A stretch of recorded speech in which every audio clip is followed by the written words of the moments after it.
ሻሎም ሻሎም ሻሎም ሰላም ጸጋን ክርስቶስ ምስኩላትኩም ይኹን ፕሮፊት ናሆም የምሳኹም ዘለኹ ሕጅኻ ሕፀር ዝበለት ቃል ከካፍለኩም መጽየለኹም ቃል አምላክ ዛረብ ከሎ ኣብ ቀዳማይ ጴጥሮስ ምዕራፍ 5 ካብ ጥቕስ 7 ንሱ ይሓልልኩም እሞ ንኹሉ ሓልልኩም ኣብኡ ኣውድቕዎ ዝብል ቃል ኣሎ እንታይ ይብል ቃል ንሱ ይሓልልኩም እሞ ንኹሉ ሓልልኩም ኣብኡ ኣውድቕዎ ኣብዚ ቃል እዚ ሓደ ነገር ኢና ንረዳእ ምክንያቱ ጎይታ ኢየሱስ ክርስቶስ እግዚአብሔር ንናትና ጾር ዝጸውር ምዃኑ ናትና ሽግር ወስድ ምዃኑ ናትና ጸገም ይወስድ ምዃኑ ዳት ሚንስ እቲ ንሕና ሓልዮት ህይወት እንብሎ እቲ ንሕና ሓልዮት ናይ መግቢ ድዩ ናይ ክዳን ድዩ ናይ ስራሕ ድዩ ናይ ገዛ ምግዛእ ድዩ ናይ ደቅኻ ድዩ ኣተዓባብያ ድዩ ኤቭሪቲንግ ኮታ ሓልዮት እንብሎ ነገር ካባና ንላዕሊ ኣዝዩ ስለና ስለዝሓስብ ኣዝዩ ካባና ንላዕሊ ስለና ስለዝሓስብ ኣዝዩ ድማ ከም ዝሓልልና ቃል አምላኽ ይዛረብ ብዙሕ ግዜ ግን እዞም ሓልዮት ህይወት ዝበሃሉ ዘለዉ ብዙሕ ግዜ ባዕልና እናተጋደልና ባዕልና ደጋፍ ዘይብልና ሓጋዝ ዘይብልና ክንፈትሖም ኢና ንደሊ ናይ እግዚአብሔር መንግስት ከዓ ሓደ ፕሪንሲፕል ኣሎ እቲ ፕሪንሲፕል እንታይ እዩ ወይ ኣነ ክገብረልካ ወይ ንስኻ ግበሮ እዩ ዳት ሚንስ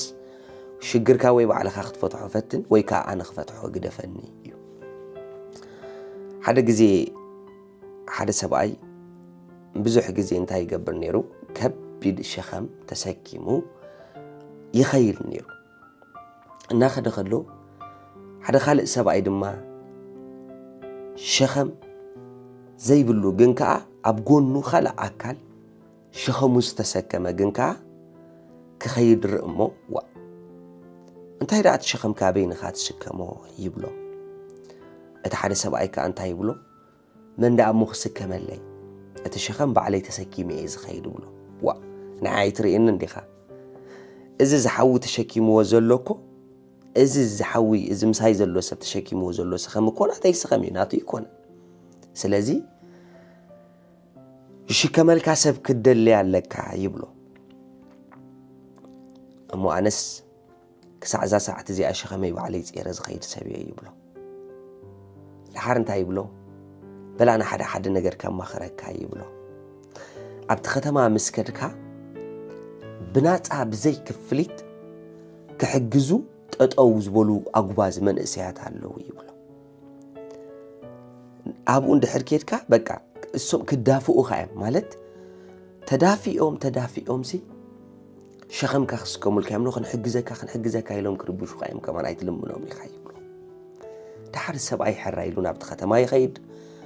ኣብቲ ከተማ ምስ ከደ ልክዕ መንእሰያት ምስ ረኸበ እዞም መንእሰያት በቃ ይማናጠሉ ንክሕግዝዎ ድሓር ሰንቢዱ ሰብ ዘይሰኸሙ ክስከም ክሳዕ ክንድዝዝ ከመይሉ ይጓየ ሰብ ዘይሰኸሙ ክስከም ክሳዕ ክንድዚ ከመይሉ ይማናጠል ኢሉ ሓሲቡ ሓደ ካብቶም መንእሰያት ተመናጢሎም መቸም ነታ ሸኸሙ ይስከሙሉ እሞ ድሓር ጉዕዞ ይጅምሩ ማለት እዩ ኣብዚ ቃል እዚ ሓደ ነገር ኢና ንረዳእ እግዚአብሔር ንዓና ከምኡስ እዩ ኣምላኽ ንዓና ሸኸምኩም ክስከመልኩም ፀገምኩም ክወስደልኩም ሽግርኩም ክወስደልኩም ዳት ሚንስ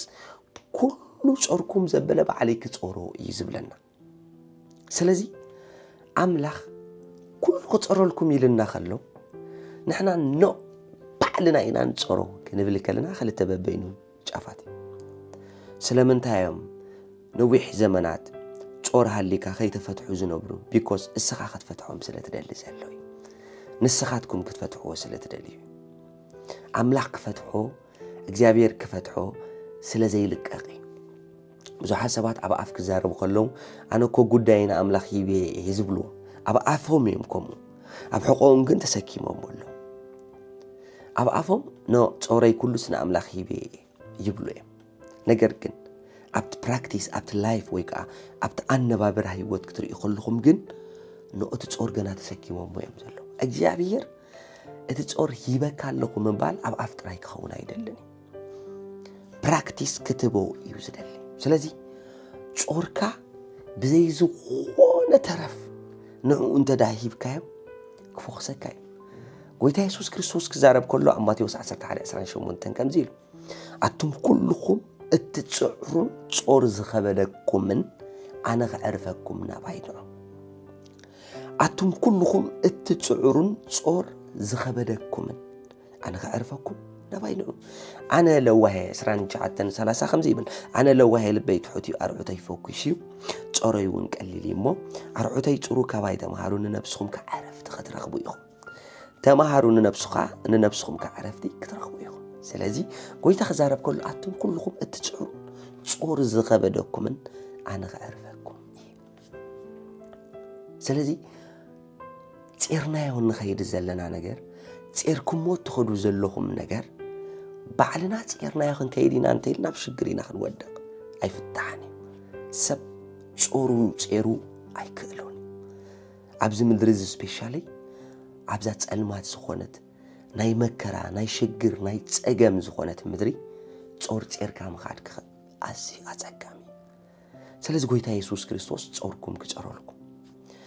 أنا سنتايلو كحليلكم كحسبلكم بقى أنا كلناتكم نجارك وصلوا اسم يزالو سلازي ازي أف تراي كونفيس غيرنا او غويتاي ويسيد كالا خيبك لكم مبال ايكون انزادلي ببراكتيكالي بنابرا مهابي قال سبات انت زي سرحو زي نبرو زمسلو قالو اندا سرحو خلو تصوري هيبك خبلو نو ناملاك تفتنو انت دا ادليخا بزح ساعات ناي سرح انت دا تسرح لك خوينكا اسك قنسو جمر از براكتيك اتناي سرح ساعات كن نامنت 12 ساعات ترح تخونكا ناب 8 ساعات قنسو واي انت تبايلكا انو نسو صوري حليلوي ان بالكا ببن اشتي تصور نغويتا نافكم مخيلو دحر እግዚአብሔር بوحد ነገር بقليل ነገር ከተናበረው خغبركم بوحد ነገር ማለተይ